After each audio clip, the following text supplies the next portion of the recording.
Capítulo 29 Reuniões e Sociedades Espíritas.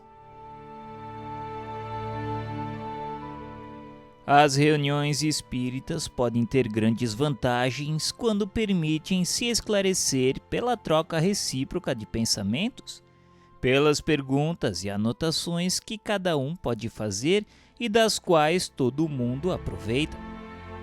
Mas para retirar delas todos os frutos desejáveis, requerem condições especiais que vamos examinar, porque se erraria em assimilá-las às sociedades comuns. De resto, sendo as reuniões todos coletivos, o que lhes concerne é a consequência natural das instruções precedentes. Devem ter as mesmas precauções e se preservarem dos mesmos escolhos que os indivíduos. Por isso, colocamos este capítulo por último. As reuniões espíritas têm caracteres muito diferentes segundo o objetivo a que se propõe e sua condição de ser. Por isso mesmo deve diferir também. Segundo a sua natureza, elas podem ser frívolas, experimentais ou instrutivas.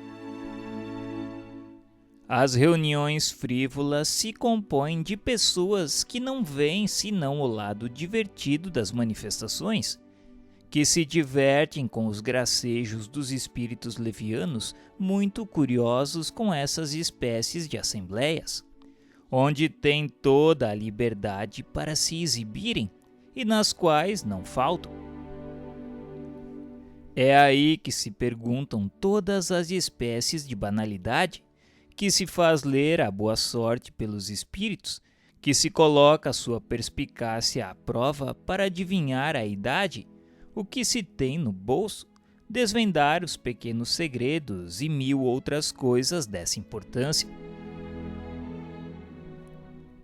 Essas reuniões são sem consequência, mas como os espíritos levianos são por vezes muito inteligentes e têm em geral o humor fácil e jovial, aí se produzem frequentemente coisas muito curiosas, das quais o observador pode tirar o seu proveito.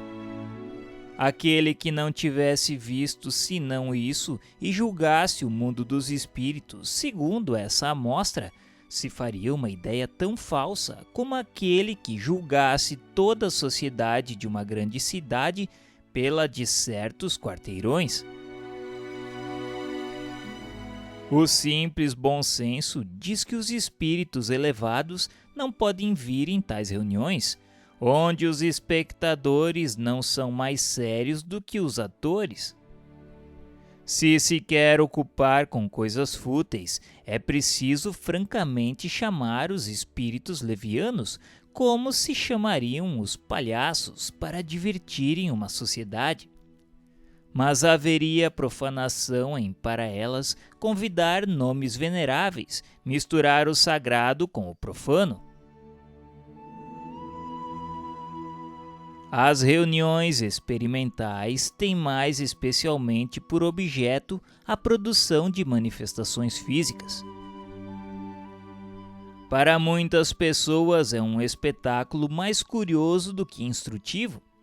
Os incrédulos delas saem mais admirados do que convencidos quando não viram outra coisa.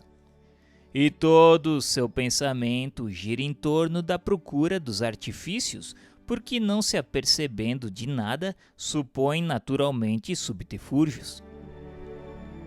Ocorre de outro modo com aqueles que estudaram.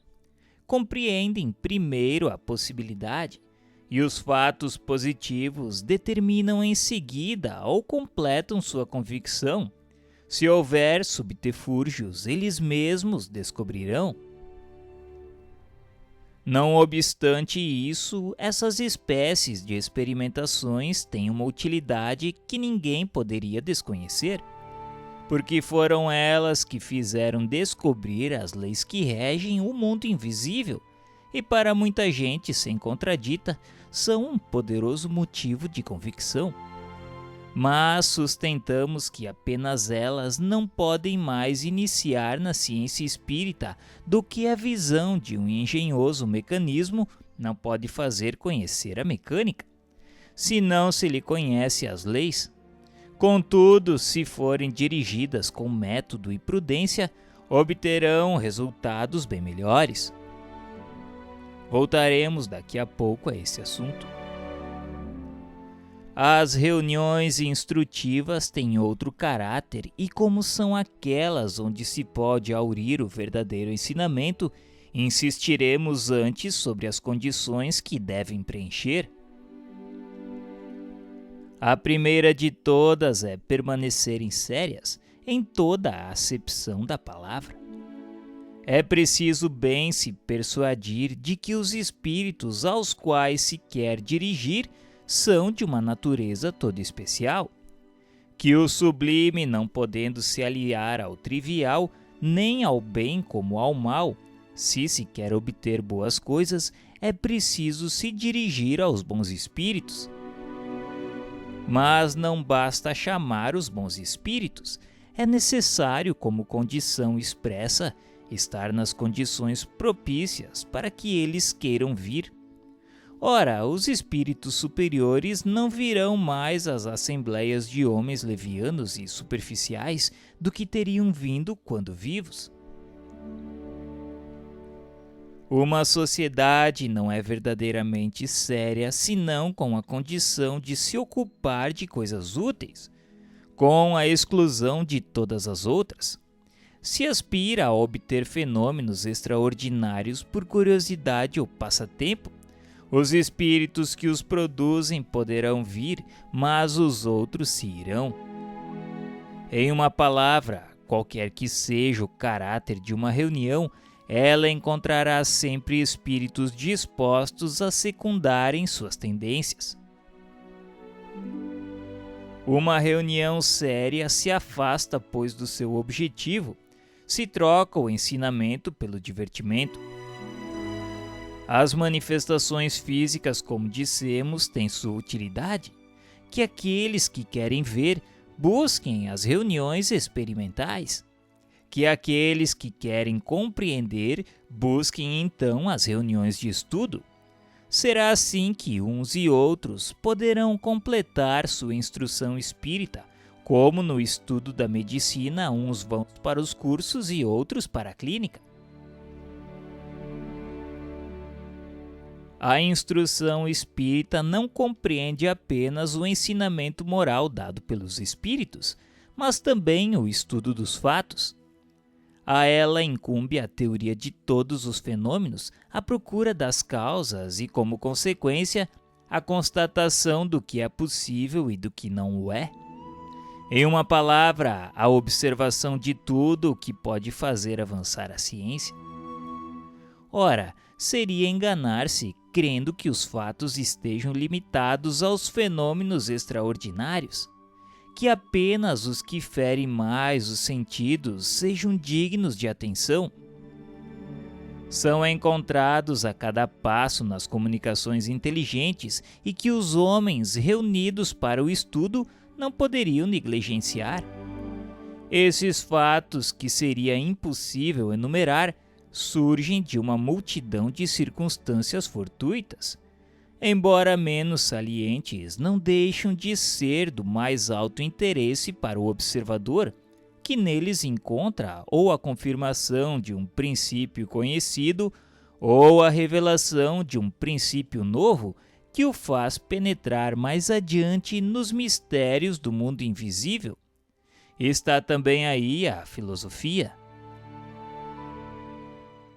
As reuniões de estudo, por outro lado, são de uma imensa utilidade para os médiuns de manifestações inteligentes, sobretudo para aqueles que têm um desejo sério de se aperfeiçoar e que a elas não vêm com uma tola presunção de infabilidade. Um dos grandes escolhos da mediunidade, como já dissemos, é a obsessão e a fascinação. Podem, pois, iludirem-se de muito boa fé sobre o mérito do que o obtém. e se concebe que os espíritos enganadores tenham sua liberdade de ação quando não se ocupam senão com um cego. É por isso que afastam seu médium de todo controle que, se for preciso, o fazem tomar aversão por quem poderia esclarecê-lo. Com a ajuda do isolamento e da fascinação, podem então facilmente fazê-lo aceitar tudo o que querem. Não é demasiado repeti-lo, aí está não só o escolho, mas o perigo. Sim, nós o dissemos, um verdadeiro perigo. O único meio de dele escapar é o controle de pessoas desinteressadas e benevolentes, que, julgando as comunicações com sangue frio e imparcialidade, podem lhe abrir os olhos e fazê-lo perceber o que não pode ver por si mesmo. Ora, todo médium que teme esse julgamento já está no caminho da obsessão. O que crê que a luz não é feita senão para ele está completamente subjugado. Se toma a mal as observações, se as repele, se com elas se irrita, não se poderá ter dúvida sobre a má natureza do espírito que o assiste. Nós o dissemos, um médium pode não ter conhecimentos necessários para compreender os erros. Pode se deixar enganar por belas palavras e uma linguagem pretensiosa, ser seduzido por sofismas, e isso com a melhor boa-fé do mundo. Por essa razão, na falta de suas próprias luzes, deve modestamente recorrer às dos outros. Segundo estes dois adágios, de que 4 olhos veem melhor do que 2, e que não se é jamais bom juiz em causa própria. É desse ponto de vista que as reuniões são para o médium de uma grande utilidade. Se é bastante sensato para escutar os avisos, porque aí se encontrarão pessoas mais clarividentes do que ele, que perceberão as nuances, frequentemente muito delicadas, pelas quais o espírito traz sua inferioridade. Todo médium que deseja sinceramente não ser joguete da mentira, deve, pois, procurar trabalhar em reuniões sérias e para elas levar o que obtém em particular. Aceitar com reconhecimento, solicitar mesmo o exame crítico das comunicações que recebe. Se é alvo de espíritos enganadores, é o meio mais seguro de se desembaraçar deles, provando-lhes que não podem fraudá-lo. O médium, aliás, que se irrita com a crítica, está tanto mais mal fundado quanto seu amor próprio não está comprometido. Uma vez que o que diz não é dele e que não é nisso mais responsável do que o leitor dos versos de um mau poeta. Insistimos sobre esse ponto, porque se aí está um dos escolhos para os médiuns, o é também para as reuniões nas quais importa não conceder levianamente confiança a todos os intérpretes dos espíritos. O concurso de todo médium obsidiado ou fascinado lhe seria mais nocivo do que útil. Devem, pois, não aceitá-lo. Pensamos ter entrado no desenvolvimento suficiente para que lhe seja impossível iludir-se sobre os caracteres da obsessão. Se o médium não pode reconhecê-la por si mesmo, um dos mais salientes é, sem contradita, a pretensão de ter unicamente a razão contra todo mundo. Os médiuns obsidiados que não querem com isso convir assemelham-se a esses doentes que se iludem sobre a sua saúde e se perdem por falta de se submeterem a um regime salutar. O que uma reunião séria deve se propor é afastar os espíritos mentirosos. Estaria em erro se se acreditasse ao abrigo pelo seu objetivo e pela qualidade dos seus médiuns. A isso não chegará senão quando estiver ela mesma nas condições favoráveis. Para se compreender bem o que se passa nessas circunstâncias, pedimos dignar-se refletir-se ao que dissemos no capítulo 21 sobre a influência do meio. É preciso imaginar cada indivíduo como cercado de um certo número de companheiros invisíveis que se identificam com o seu caráter, seus gostos e suas tendências. Pois toda pessoa que entra em uma reunião conduz consigo espíritos que lhes são simpáticos. Segundo seu número e sua natureza, esses acólitos podem exercer sobre a assembleia e sobre as comunicações uma influência boa ou má. Uma reunião perfeita seria aquela na qual todos os membros, animados por um igual amor ao bem, não conduzissem com eles senão bons espíritos. Na ausência da perfeição, a melhor será aquela onde o bem se impusesse sobre o mal. Isso é muito lógico para que seja necessário insistir. Uma reunião é um ser coletivo, cujas qualidades e propriedades são as resultantes de todas as dos seus membros, e formam como um feixe. Ora, esse feixe terá tanto mais força quanto mais for homogêneo. Se se compreende bem o que foi dito sobre a maneira pela qual os espíritos são advertidos de nosso chamado, compreender-se-á facilmente a força da associação do pensamento dos assistentes. Se o espírito de alguma sorte é atingido pelo pensamento, como o somos pela voz, 20 pessoas unindo-se em uma mesma intenção terão necessariamente mais força do que uma sozinha. Mas para que todos esses pensamentos concorram para o mesmo objetivo, é preciso que vibrem em uníssono, que se confundam, por assim dizer, num só, o que não pode ocorrer sem o recolhimento. Por outro lado, o espírito chegando a um meio completamente simpático, nele fica mais à vontade. Não encontrando aí senão amigos, vem com mais boa vontade e mais disposto a responder. Quem tenha seguido com alguma atenção as manifestações espíritas inteligentes pode ter se convencido dessa verdade. Se os pensamentos são divergentes, disso resulta um choque de ideias desagradáveis para o espírito e, por consequência, nocivo à manifestação. Ocorre o mesmo com um homem que deva falar em uma assembleia. Se sente que todos os pensamentos lhe são simpáticos e benevolentes, a impressão que recebe reage sobre as suas próprias ideias e lhe dá mais inspiração. A unanimidade desse concurso exerce sobre ele uma espécie de ação magnética que decuplica seus meios, ao passo que a indiferença ou a hostilidade o perturba e o paralisa. É assim que os atores são eletrizados pelos aplausos. Ora, os espíritos, bem mais impressionáveis do que os humanos, devem sentir bem mais ainda a influência do meio. Toda reunião espírita deve, pois, tender à maior homogeneidade possível. Fique bem entendido que falamos daquelas que querem alcançar resultados sérios e verdadeiramente úteis.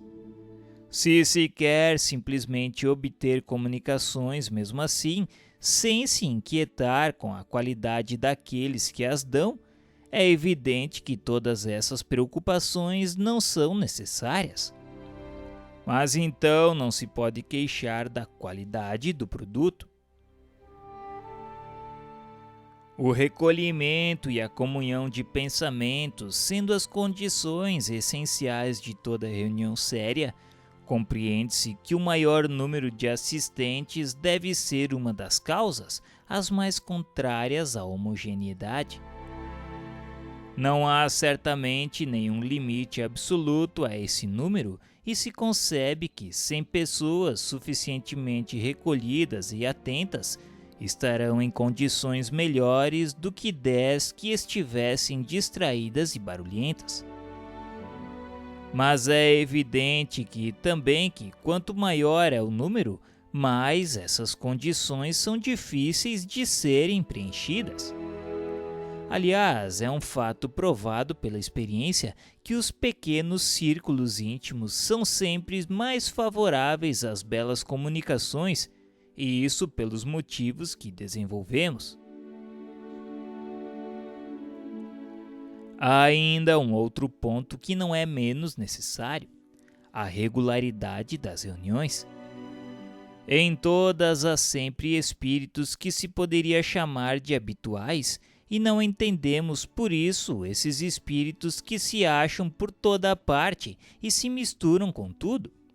Aqueles são ou espíritos protetores ou aqueles que são interrogados mais frequentemente. Não é preciso crer que esses espíritos não tenham outra coisa a fazer do que nos escutarem. Eles têm suas ocupações e podem, aliás, se encontrarem em condições desfavoráveis para serem evocados. Quando as reuniões ocorrem a dias e horas fixas, se preparam de acordo e é raro que faltem. Há mesmo os que levam a pontualidade ao excesso, melindram-se com um quarto de hora de atraso. E se eles mesmos marcam o momento de uma entrevista, será inútil chamá-los alguns minutos mais cedo. Acrescentemos, no entanto, que se bem que os espíritos prefiram a regularidade, os que são verdadeiramente superiores não são tão meticulosos a esse ponto. A exigência de uma pontualidade rigorosa é um sinal de inferioridade, como tudo o que é pueril. Fora das horas consagradas, eles podem, sem dúvida, virem e vêm, até com boa vontade, se o objetivo é útil. Mas nada é mais nocivo às boas comunicações do que chamá-los à torto e à direito quando a fantasia nos toma, e, sobretudo, sem motivo sério. Como não estão obrigados a se submeterem aos nossos caprichos, poderiam não se incomodar, e é então, sobretudo, que os outros podem tomar seu lugar e seu nome.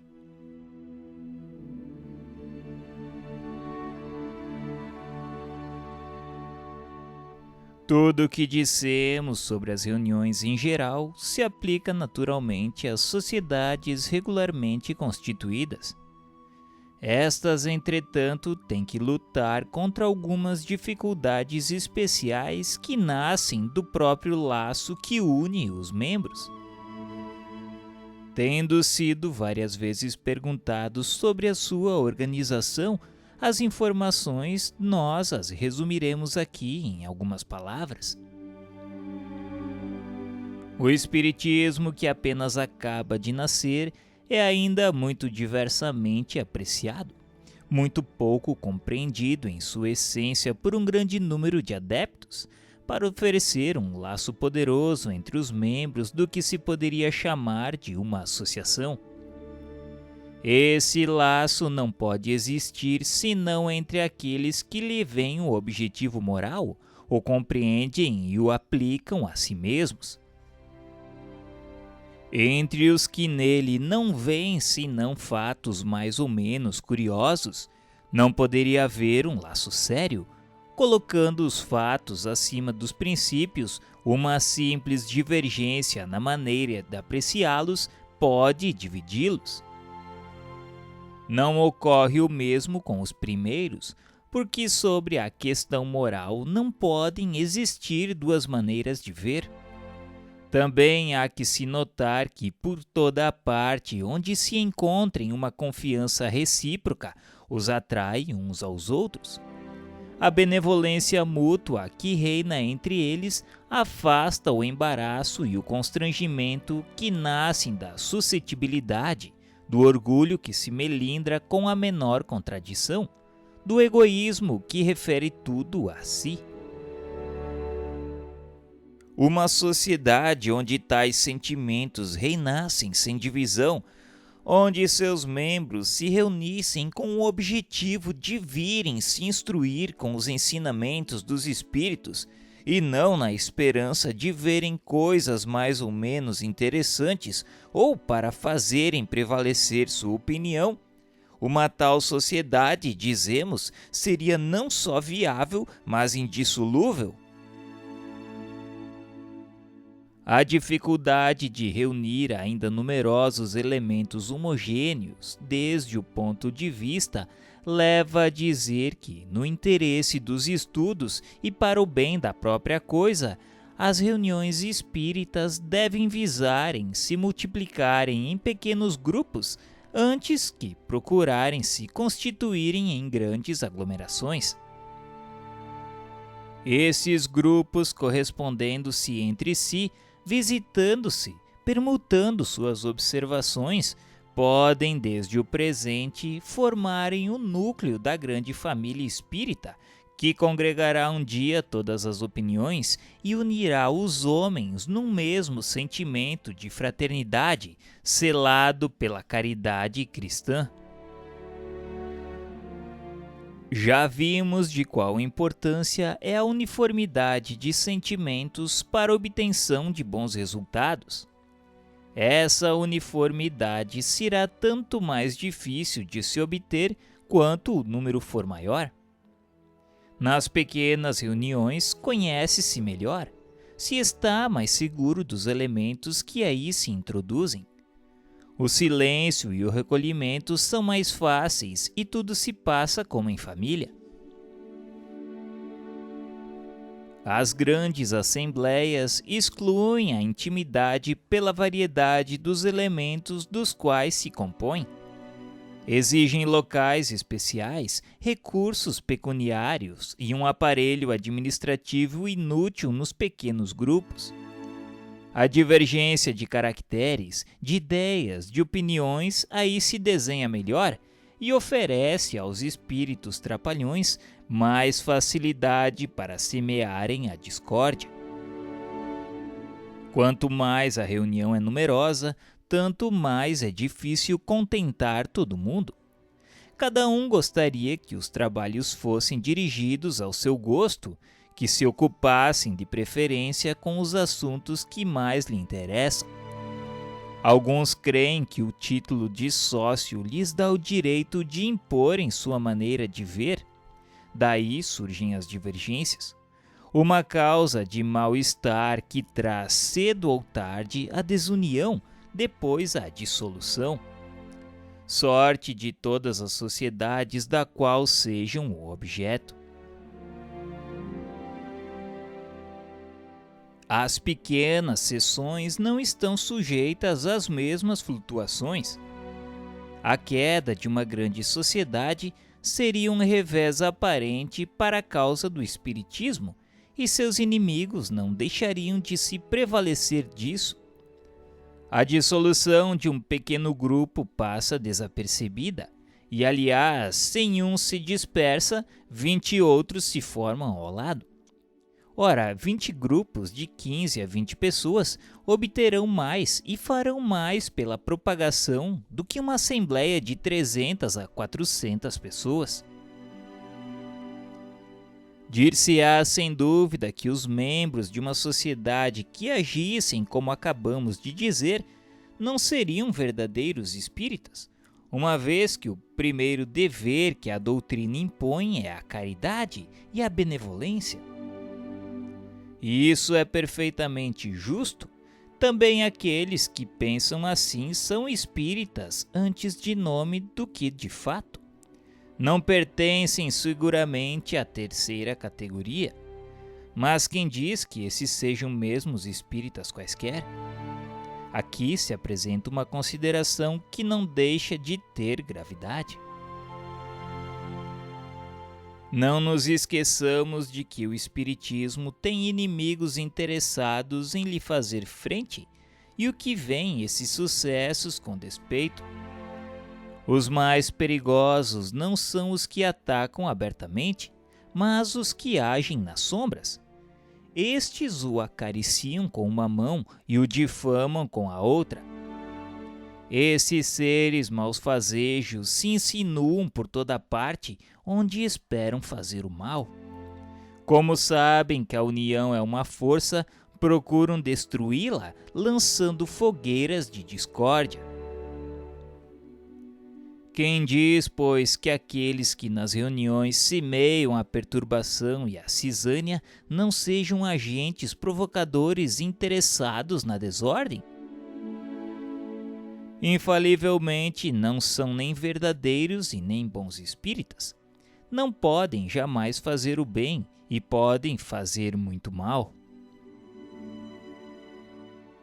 Compreende-se que eles têm infinitamente mais facilidade para se insinuarem nas reuniões numerosas do que nas pequenas sessões, onde todo mundo se conhece. Graças aos surtos enredos que passam desapercebidos, semeiam a dúvida, a desconfiança e a desafeição, sob a aparência de um hipócrita interesse pela coisa, criticam tudo, formam consilábios e rodas que cedo rompem a harmonia do conjunto. É o que eles mais querem. Frente a essa gente, apelar aos sentimentos de caridade e de fraternidade é falar a surdos voluntários, porque seu objetivo é precisamente destruir esses sentimentos, que são o maior obstáculo às suas intrigas. Esse estado de coisas, deplorável em todas as sociedades, ou é mais ainda nas sociedades espíritas, porque se não leva a uma ruptura, causa uma preocupação incompatível com o recolhimento e a atenção. Se a reunião está em mau caminho, dir-se-á os homens sensatos e bem-intencionados não têm o direito de crítica. Devem deixar o mal passar sem dizer nada, aprová-lo pelo silêncio? Sem nenhuma dúvida é seu direito, é ademais um dever, mas se a sua intenção é realmente boa, emitem seus conselhos com conveniência e benevolência, abertamente e não ocultamente.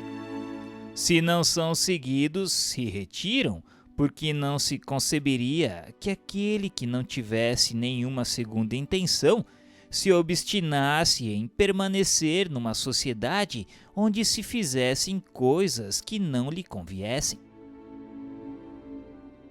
Pode-se, pois, estabelecer em princípio que quem em uma reunião espírita provoque a desordem ou a desunião, ostensivamente ou subrepticialmente por quaisquer meios, é ou um agente provocador ou pelo menos um muito mau espírita, do qual não se poderia se desembaraçar muito cedo. Mas os próprios compromissos que ligam todos os membros frequentemente lhe colocam um obstáculo. Por isso, convém evitar os compromissos indissolúveis. Os homens de bem estão sempre bastante empenhados. Os mal-intencionados estão sempre mais. Além das pessoas notoriamente malévolas que se insinuam nas reuniões, há aqueles que, pelo caráter, carregam a perturbação consigo por toda a parte onde se encontram. Não se poderia, pois, ser mais circunspecto quanto aos elementos novos que se introduzem na reunião. Os mais importunos, nesse caso, não são os ignorantes sobre a matéria, nem mesmo aqueles que não creem. A convicção não se adquire senão pela experiência, e há pessoas que querem se esclarecer de boa fé. Aqueles, sobretudo, dos quais é preciso se preservar, são as pessoas de sistemas preconcebidos, os próprios incrédulos que duvidam de tudo, mesmo da evidência, os orgulhosos que pretendem ter com exclusividade a luz infusa, Por toda parte querem impor sua opinião e olham com desdém quem não pense como eles. Não vos deixeis prender pelo seu pretenso desejo de se esclarecer. Há mais de um que ficaria bem irritado se forçado a convir que se enganou.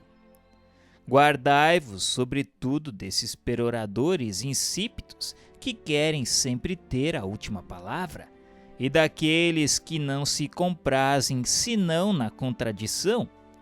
Uns e outros fazem perder o tempo sem proveito para eles mesmos. Os espíritos não gostam de palavras inúteis. Visto a necessidade de se evitar toda causa de perturbação e de distração, uma sociedade espírita que se organize deve colocar toda a sua atenção sobre as medidas apropriadas para tirar dos promotores de desordem os meios de prejudicarem e dar as maiores facilidades para afastá-los.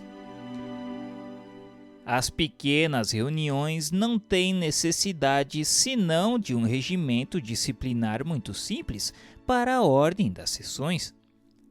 As sociedades regularmente constituídas exigem uma organização mais completa. A melhor seria aquela cujos mecanismos fossem os menos complicados. Umas e outras poderão tirar o que lhe for aplicável ou que creiam útil no regulamento da Sociedade Parisiense de Estudos Espíritas que damos mais tarde. As sociedades pequenas ou grandes e todas as reuniões, qualquer que seja sua importância, têm que lutar contra um outro escolho. Os promotores de perturbações não estão apenas no seu seio, mas estão igualmente no mundo invisível. Do mesmo modo que há espíritos protetores para as sociedades, as cidades e os povos, os espíritos malfazejos se ligam aos grupos como aos indivíduos. Atacam primeiro os mais fracos, os mais acessíveis, dos quais procuram fazer instrumentos, e pouco a pouco tratam de cercar as massas, porque seu júbilo mau está em razão do número daqueles que têm sob seu jugo. Todas as vezes, pois, que num grupo uma pessoa caia na armadilha, é preciso se dizer que há um inimigo no campo, um lobo no redil, e que se deve estar em guarda, porque é mais do que provável que multiplicará suas tentativas.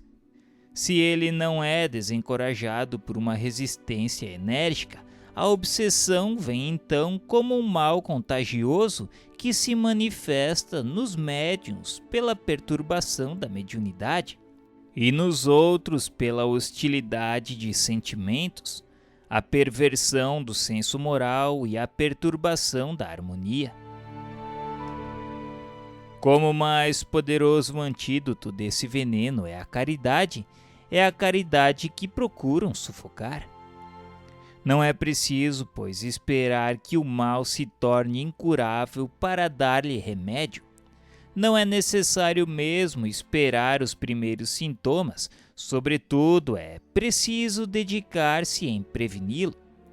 Para isso há 2 meios eficazes, se forem bem empregados: a prece de coração e o estudo atento dos menores sinais que revelem a presença de espíritos enganadores. O primeiro atrai os bons espíritos, que não assistem com zelo, senão aqueles que os secundam por sua confiança em Deus. O outro prova aos maus que estão tratando com pessoas bastante clarividentes e bastante sensatas, para não se deixarem enganar. Se um dos membros sofre a influência da obsessão, todos os esforços devem tender, desde os primeiros indícios, a lhe abrir os olhos, temendo que o mal se agrave, a fim de conduzi-lo à convicção de que está enganado e ao desejo de secundar aqueles que querem livrá-lo. A influência do meio é a consequência da natureza dos espíritos e do seu modo de ação sobre os seres vivos. Dessa influência, cada um pode deduzir por si mesmo as condições as mais favoráveis para uma sociedade que aspire a granjear a simpatia dos bons espíritos e a não obter senão boas comunicações, afastando os maus. Essas condições estão todas nas disposições morais dos assistentes. Resumem-se nos pontos seguintes. Primeiro, perfeita identidade de objetivos e de sentimentos. Segundo, benevolência recíproca entre todos os membros. Terceiro, abnegação de todo sentimento contrário à verdadeira caridade cristã. Quarto, desejo único de se instruir e se melhorar pelo ensinamento dos espíritos e aproveitamento de seus conselhos.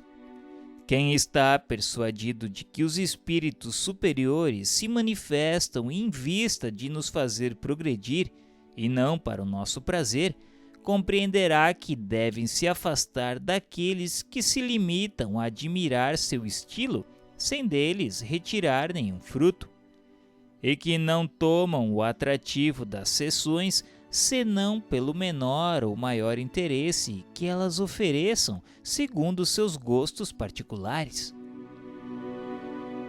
Exclusão de tudo que nas comunicações solicitadas aos espíritos não teria senão um objetivo de curiosidade. Recolhimento e silêncio respeitosos durante as conversas com os espíritos. Associação de todos os assistentes, pelo pensamento ao chamado feito aos espíritos que se evocam. Concurso dos médiuns da Assembleia com abnegação de todo sentimento de orgulho, de amor próprio e de supremacia, e pelo único desejo de se tornarem úteis.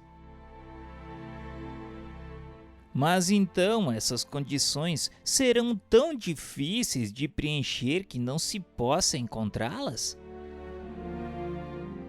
Nós não pensamos assim.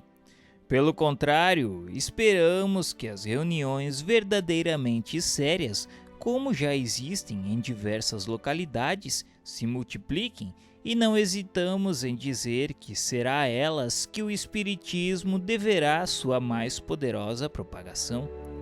Congregando os homens honestos e conscienciosos, imporão silêncio à crítica, e quanto mais suas intenções sejam puras, mais serão respeitadas, mesmo por seus adversários. Quando a zombaria ataca o bem, cessa a fazer rir, torna-se desprezível. Será entre as reuniões desse gênero que um verdadeiro laço de simpatia, uma solidariedade mútua se estabelecerão pela força das coisas e contribuirão para o progresso geral. Seria um erro crer que as reuniões onde se ocupa mais especialmente das manifestações físicas estejam fora desse concerto fraternal e que excluem todo pensamento sério. Se não requerem condições tão rigorosas, não será impunemente que sejam assistidas com leviandade, e se enganaria quem cresce que o concurso dos assistentes nela seja absolutamente nulo. Tem-se a prova do contrário no fato de que frequentemente as manifestações desse gênero não podem se produzir em certos meios. Há, pois, também para isso influências contrárias, e essas influências não podem estar senão na divergência ou na hostilidade de sentimentos que paralisam os esforços dos espíritos.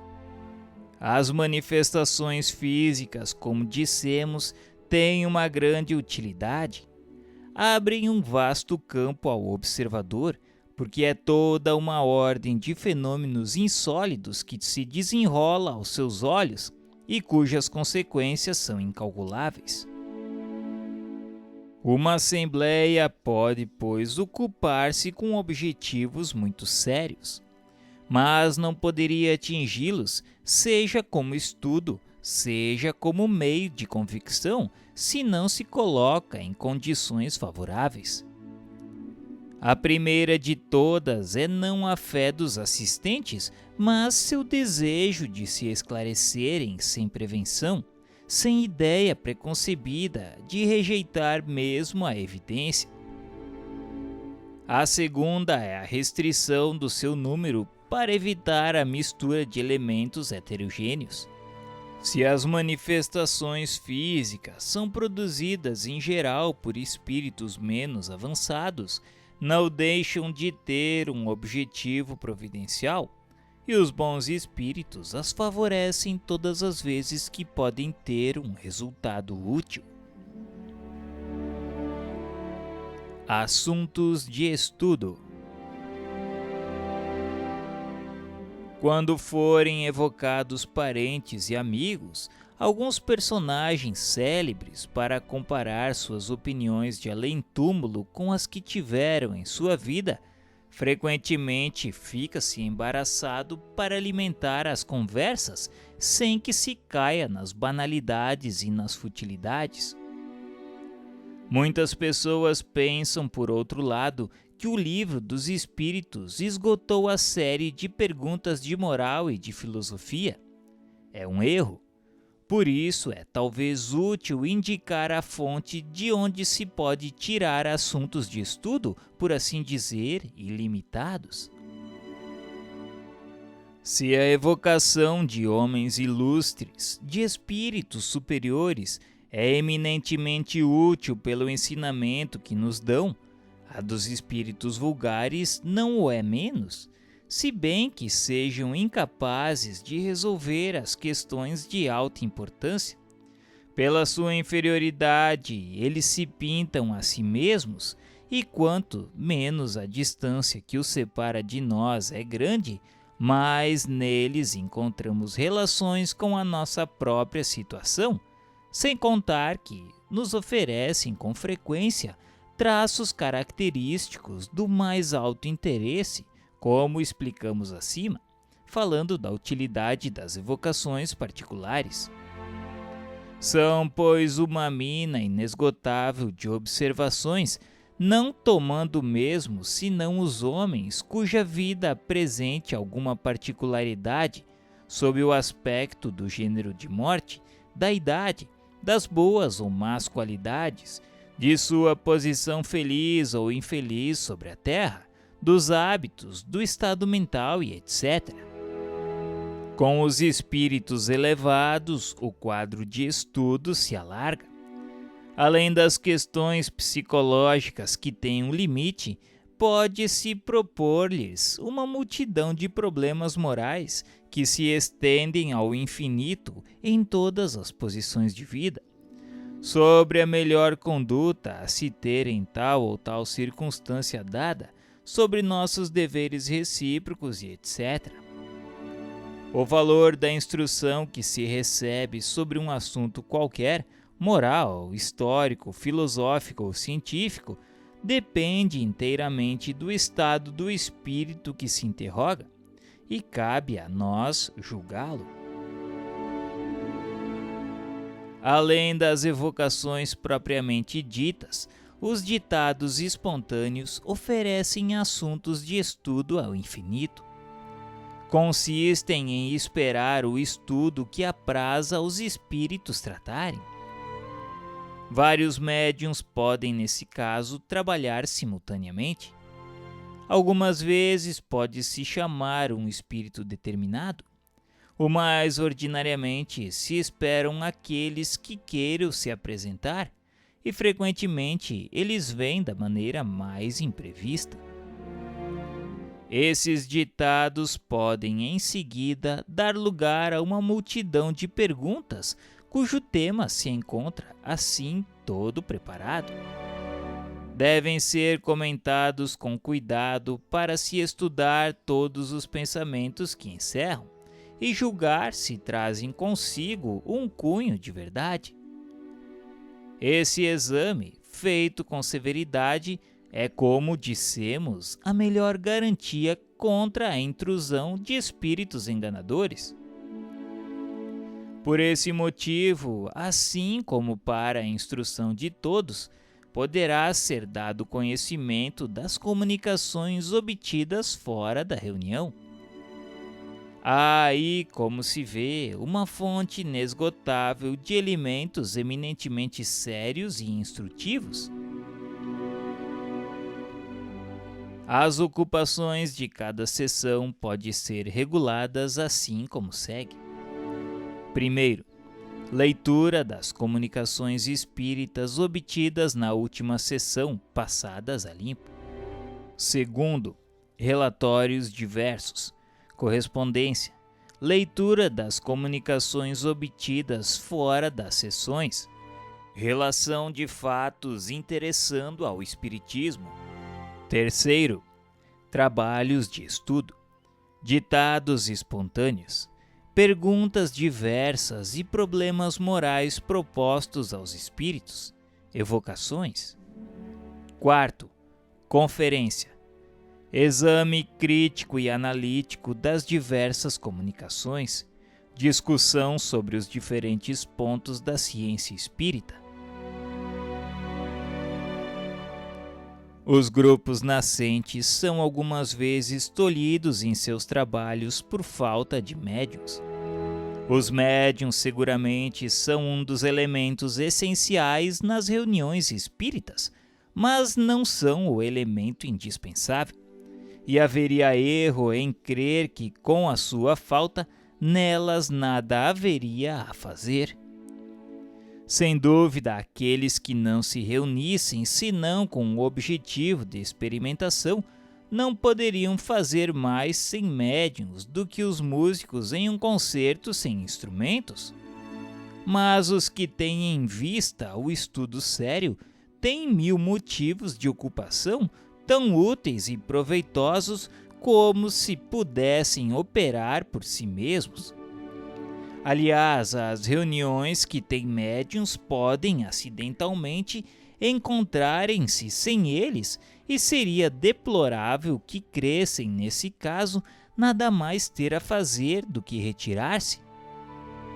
Os próprios espíritos podem, de tempos em tempos, colocá-los nessa posição, a fim de lhes ensinar a passar sem eles.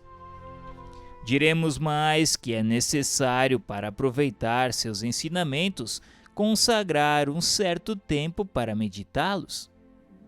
As sociedades científicas não têm sempre os instrumentos de observação sobre os olhos e, todavia, não têm dificuldades em encontrarem assuntos de discussão. Na ausência de poetas e oradores, as sociedades literárias leem e comentam as obras de autores antigos e modernos. As sociedades religiosas meditam sobre as escrituras. As sociedades espíritas, então, devem fazer o mesmo e tirarão um grande proveito para seu adiantamento, estabelecendo conferências nas quais se lerá e comentará tudo que se referir ao espiritismo, pró ou contra. Dessa discussão, onde cada um dá o tributo de suas reflexões, cintilam traços de luz que passam desapercebidos numa leitura individual. Ao lado das obras especiais, os jornais fornecem fatos, relatos, eventos, sinais de virtudes ou de vícios que sobressaem de graves problemas morais que só o Espiritismo pode resolver. E está ainda aí um meio de se provar que ele se liga a todos os ramos da ordem social. Colocamos em causa que uma sociedade espírita que organizasse seu trabalho nesse sentido, procurando os materiais necessários, não encontraria bastante tempo para dar as comunicações diretas dos espíritos. Por isso, pedimos sobre esse ponto a atenção das reuniões verdadeiramente sérias, as que têm mais ânimo para se instruírem do que para procurarem um passatempo. Para maiores esclarecimentos, indicamos a leitura do capítulo da formação dos médiuns.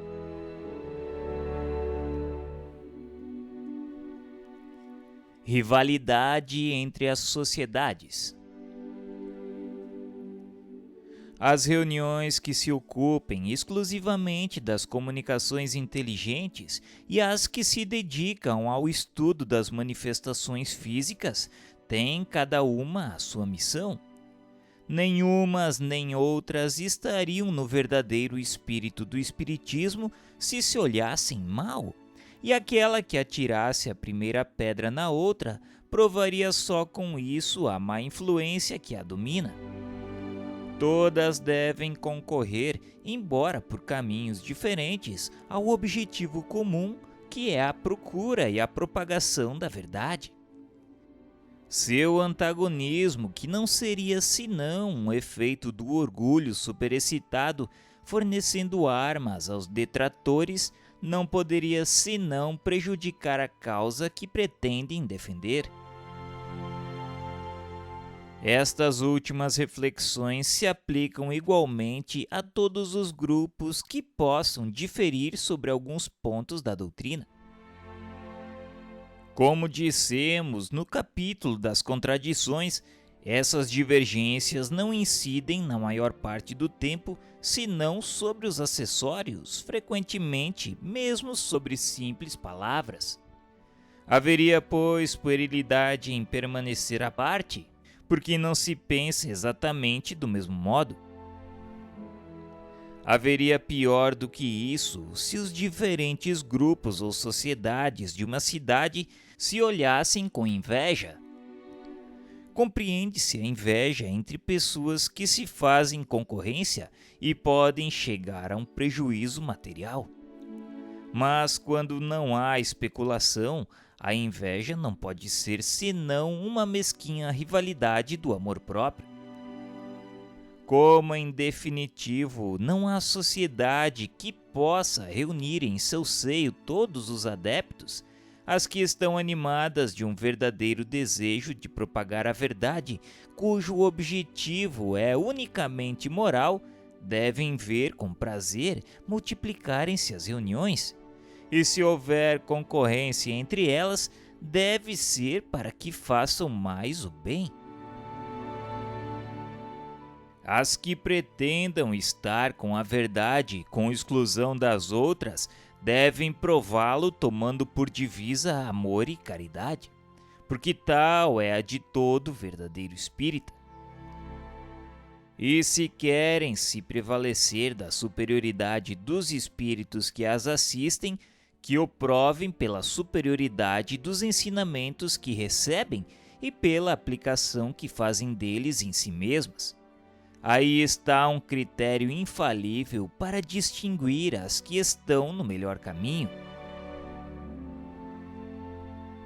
Certos espíritos mais presunçosos do que lógicos tentam às vezes impor seus sistemas estranhos e impraticáveis, graças aos nomes venerados com que se adornam.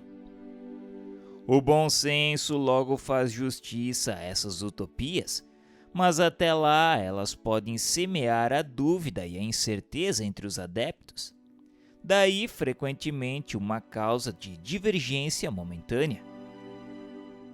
Além dos meios que demos para apreciá-los, há um outro critério que dá a medida do seu valor, que é o número de partidários que recrutam.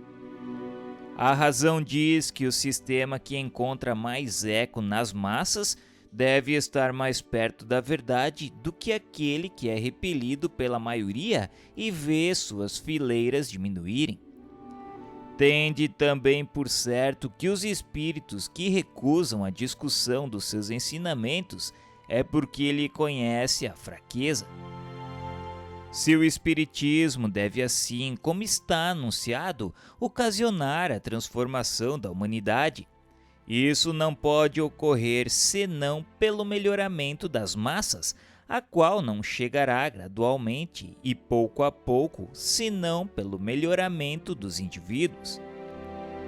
Que importa acreditar na existência dos espíritos se essa crença não torna melhor, mais benevolente e mais indulgente para com seus semelhantes, mais humilde, mais paciente na adversidade?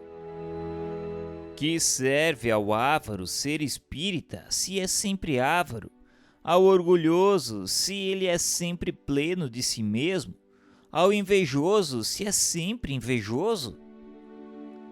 Todos os homens poderiam, pois, acreditar nas manifestações e a humanidade ficaria estacionária, mas tais não são os desígnios de Deus. É para esse fim providencial que devem tender todas as sociedades espíritas sérias, agrupando ao seu redor todos aqueles que estão nos mesmos sentimentos. E então haverá entre elas união, simpatia, fraternidade, e não um vão e pueril antagonismo de amor próprio, de palavras antes que de coisas. Então serão fortes e poderosas, porque se apoiarão sobre uma base inabalável, o bem para todos.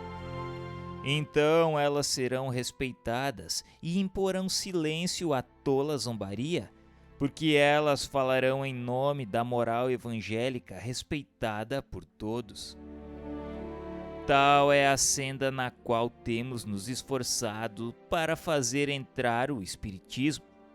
A bandeira que levantamos bem alto é a do Espiritismo cristão e humanitário, ao redor da qual somos felizes em ver já tantos homens se congregarem sobre todos os pontos do globo, porque compreendem que aí está a âncora da salvação, a salvaguarda da ordem pública, o sinal de uma era nova para a humanidade. Convidamos então todas as sociedades espíritas a concorrerem para essa grande obra, que de um lado do mundo ao outro elas se estendam a mão fraternal e lançarão o mal em redes inextricáveis.